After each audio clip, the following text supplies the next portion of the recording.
శివ అంటే మంగళం, శివ అంటే శోభనం, శివ అంటే కళ్యాణం. సమస్త ప్రాణులు దేనిలోకి వెళ్ళిపోతాయి అంటే ఇందులోకే వెళ్ళిపోతాయి.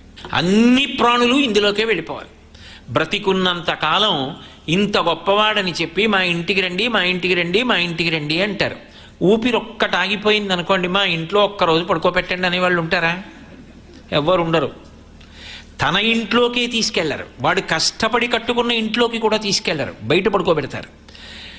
ఎవరు పుచ్చుకుంటారు దాన్ని? ఎవరు ఉంచుకుంటారు? ఎవరు ఉంచుకోరు. అది చిట్ట చివరికి పుచ్చుకునేది ఎవరంటే ఆ తల్లి పుచ్చుకుంటుంది, ఆ భూమి తీసేసుకుంటుంది. తీసేసుకున్నప్పుడు కూడా ఒకటి జ్ఞాపకం పెట్టుకోండి, వెళ్ళిపోయిన ప్రాణుల శరీరములను అలాగే వదిలేశాడు అనుకోండి శివుడు, అసలు దీని మీద అడుగు పెట్టి నడవగలమా మనం? ఇన్ని కళేబరాలతో నిండిపోయి ఉంటుంది.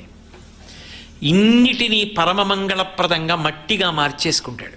అన్నీ ఇందులోనే కలిసిపోయి